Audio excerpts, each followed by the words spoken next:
Hi everyone, once again welcome back to my channel learn mathematics. और आज के इस वीडियो में हम डिस्कस करने वाले हैं again linear equation in one variable chapter. और ये क्लास 8 का है, चैप्टर नंबर 2 है ये। और एक्सरसाइज 2.2 है और ये पार्ट 4 है बिकॉज इसके ऑलरेडी हम कुछ क्वेश्चन डिस्कस कर चुके हैं। और आज हम फर्दर आगे के क्वेश्चन डिस्कस करेंगे जो कि हमने अपने प्रीवियस वीडियो में डिस्कस नहीं करे हुए हैं।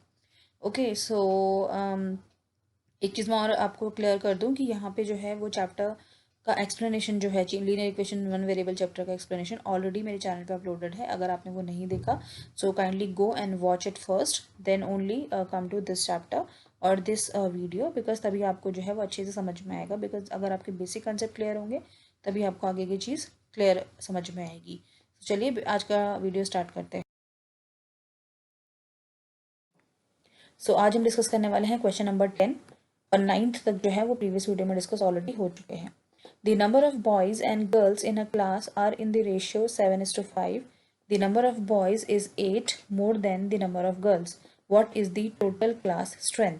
यानी कि एक क्लास है जहाँ पे नंबर ऑफ, यहाँ पे ऑब्वियसली क्लास है तो कुछ बॉयज़ होंगे कुछ गर्ल्स होंगे। ओके सो बॉयज़ और गर्ल्स का रेशियो जो है वो है 7:5, right. The number of boys is 8 more than the number of girls, यानी कि जितनी भी उस क्लास में गर्ल्स हैं, लड़कियां हैं, उससे 8 ज़्यादा जो है वो बॉयज़ हैं। फॉर एग्जाम्पल मान लीजिए गर्ल्स अगर 5 हैं तो बॉयज़ कितने होंगे, उसमें 8 प्लस कर दीजिए, 8 5 13, तो यानी कि बॉयज़ जो हैं वो 13 हैं। What is the total class strength, यानी कि टोटल क्लास स्ट्रेंथ क्या है। तो सबसे पहली बात तो आपको जो है वो एक रेशियो दे दिया है बॉयज़ एंड गर्ल्स का। और सेकंड चीज़ गिवन क्या है कि आपको ये बताया हुआ है कि गर्ल्स जितनी भी होंगी उसमें आप 8 प्लस कर देंगे तो बॉयज़ की स्ट्रेंथ निकल जाएगी। तो सबसे पहले ऑब्वियसली मुझे गर्ल्स की निकालनी पड़ेगी, क्योंकि गर्ल्स की निकल जाएगी उसमें 8 प्लस करके बॉयज़ की निकल जाएगी। So this is the total question एक हमने माइंड में सेटअप कर लिया कि हमें किस तरीके से करना है। अब हम आते हैं अपने सॉल्यूशन पे।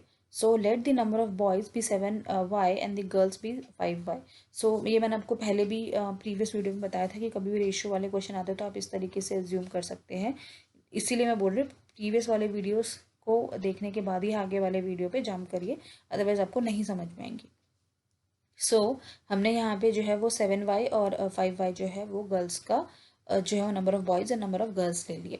अब हम सिंपल हमारी इक्वेशन बन जाएगी, क्योंकि हमें क्या है भाई, हमारा जो है उसमें क्या बोला है 7y, यानी कि जितने भी बॉयज़ जो होंगे, बॉयज़ क्या होंगे, जितने गर्ल्स का है उसमें 8 प्लस कर देंगे तो वही चीज़ है। देखिए 5y गर्ल्स की वैल्यू थी, इसमें हमने 8 प्लस कर दिया और ये किसकी वैल्यू है, इसलिए इक्वल टू लगा दिया। किसके इक्वल है, ये बॉयज़ की स्ट्रेंथ के equal.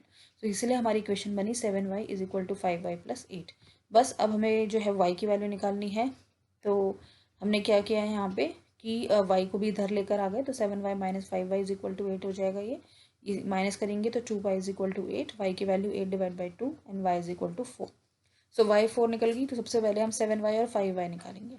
So therefore number of boys जो हैं वो आएगा 7 into 4 is equal to 28 and number of girls कितनी थी, 5y थी, तो 5 इंटू 4 इज इक्वल टू 20। ये 4 से हम इंटू यहाँ पे इसलिए कर रहे हैं क्योंकि हमारी y की वैल्यू 4 आई है। ठीक है, सो हमारे बॉयज़ 28 निकल गए और गर्ल्स निकल गई 20। अब हमारा क्वेश्चन यहाँ पे ख़त्म नहीं होता, क्योंकि क्वेश्चन में हमसे पूछा गया है टोटल स्ट्रेंथ क्या है क्लास की। तो टोटल स्ट्रेंथ जो है क्लास की वो आपकी कैसे निकलेगी, बॉयज़ और गर्ल्स को प्लस कर देंगे।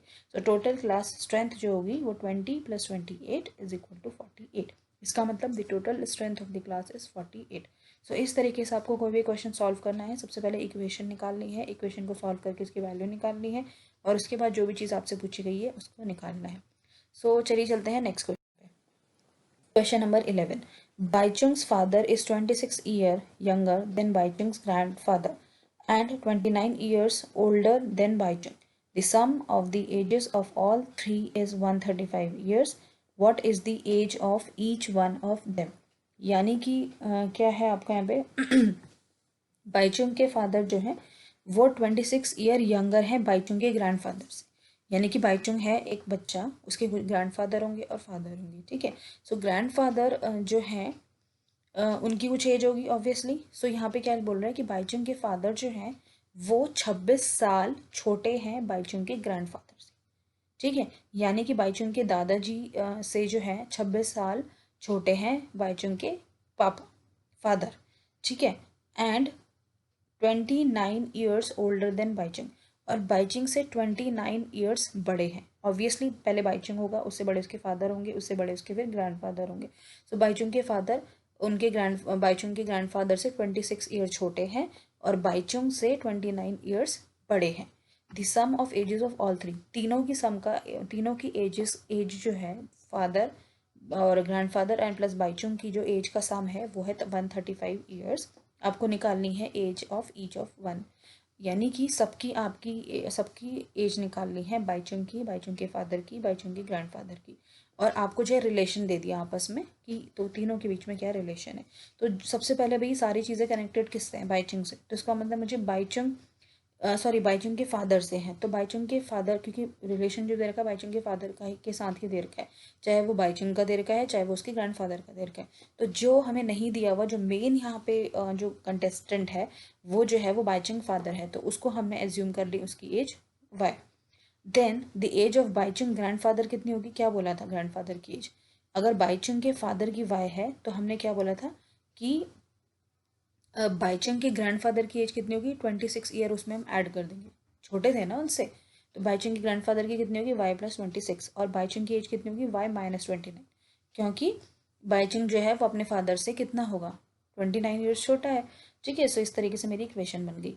अब हमें तीनों की सम का एज जो है 135 दे दिया, तो बस मेरे को तीनों की सम पता है, बाईचुंग के फादर की जो है वो वाई थी, उसके बाद ग्रैंडफादर की एज वाई प्लस 26 थी, और बाईचुंग की एज जो थी वो वाई माइनस 29। तो सबको हमने ऐड कर दिया क्योंकि तीनों का सम दिया हुआ था हमें, किसके इक्वल, 135 के इक्वल। सो बस हमें सिंपल वैल्यू निकालनी है y की, जो कि आप पहले ही देख चुके हैं। सो ये हो जाएगा 3y plus 26 minus 29 is equal to 135, 3y minus 3 is equal to 135, y को हमें सेपरेट रखेंगे, उसके अलावा 135 प्लस 3 हो जाएगा ये, 3y is equal to 138। So y की वैल्यू कितनी आई, 138 divide by 3, so y is equal to 46। इसका मतलब y क्या था, बाईचुंग के फादर, यानी कि बाईचुंग के फादर की एज कितनी है, age of Baichung father is equal to y, और y की वैल्यू है 46। अब बाईचुंग की एज कितनी होगी, उसमें से 29 माइनस कर देंगे, तो y माइनस 29 यानी कि 46 माइनस 29 इज इक्वल टू 17। और बाईचुंग के ग्रैंडफादर की जो एज थी वो बाईचुंग के फादर से 26 साल बड़ी थी, तो y प्लस 26 यानी कि 46 प्लस 26 इज इक्वल टू 72, यानी कि बाईचुंग की एज है 17, बाईचुंग के फादर की एज है 46 और बाईचुंग के ग्रैंडफादर की एज है 72। और यही हमसे पूछा गया था कि आपको तीनों की एज जो है वो निकालनी है। सो इस तरीके से हमने तीनों की एज निकाल ली। सो आप इस तरीके से इस क्वेश्चन को सॉल्व करेंगे। आई होप आपको समझ में आया होगा। चलिए चलते हैं नेक्स्ट क्वेश्चन पे, और लास्ट क्वेश्चन इस वीडियो के।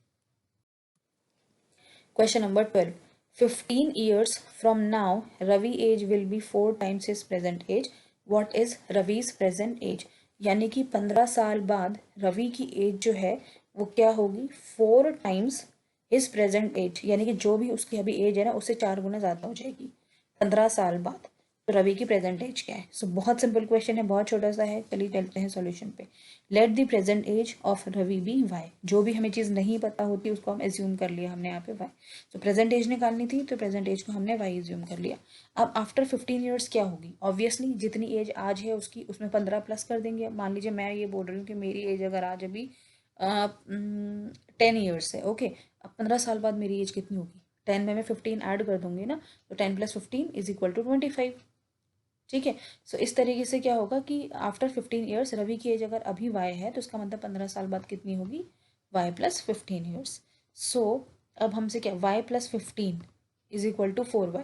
अब ये क्यों किया हमने, देखिए वाई प्लस 15 तो आपको समझ में आ रहा है कि 15 साल वाला हो गया, लेकिन उसने यहाँ पे ये चीज़ साफ साफ दी हुई है कि 15 साल बाद रवि की एज कितनी होगी, 4 टाइम्स हिज प्रेजेंट एज। तो प्रेजेंट एज वाई थी और उसका 4 टाइम्स यानी कि 4 गुना ज़्यादा, तो इसलिए हमने लिख दिया 4y, यानी कि 4y किसके इक्वल होगा, जो रवि की 15 साल बाद एज होगी, यानी कि y प्लस 15। तो इन स्टेटमेंट वाले क्वेश्चन में सबसे ज़्यादा इंपॉर्टेंट यही होता है कि आपको इक्वेशन बनानी आनी चाहिए। एक बार इक्वेशन बन गई बस, उसके बाद तो आपको सॉल्व करना है। ठीक है, सो अब आपको y की वैल्यू निकालनी है, तो 4y minus y is equal to 15, ये हो जाएगा 3y is equal to 15, y is equal to 15 divide by 3। So y की वैल्यू कितनी आई, यहाँ पे क्रॉस करके ये हमने डिवाइड किया तो 5 आ गई, यानी कि प्रेजेंट एज ऑफ रवि जो है वो 5 ईयर्स है, और 15 साल बाद रवि की एज कितनी हो जाएगी, 20 ईयर्स। ठीक है, सो इस तरीके से जो है आप क्वेश्चन को सॉल्व करेंगे। आई होप आज के वीडियो में आपको सब कुछ समझ में आएगा, तीनों के तीनों क्वेश्चन बहुत अच्छे से क्लियर हो गए होंगे। स्टिल आपको अगर कोई भी डाउट है तो आप मुझे नीचे कमेंट सेक्शन में लिख सकते हैं, और अगर आपकी कोई सजेशन है या आप कोई पर्टिकुलरली चाहते हैं कि मैं ये चैप्टर समझाऊँ या कोई चीज़ आप दोबारा भी पढ़ना चाहते हैं, so you are most welcome. You बस let me know in my comment section. So अगर आपको आज का वीडियो अच्छा लगा तो वीडियो को लाइक ज़रूर कर दीजिए, शेयर कर दीजिए अपने सभी फ्रेंड्स के साथ में, और चैनल सब्सक्राइब नहीं किया तो चैनल को सब्सक्राइब भी कर दीजिए। मिलते हैं अपने नेक्स्ट वीडियो में। Till then bye bye. Thank you for watching.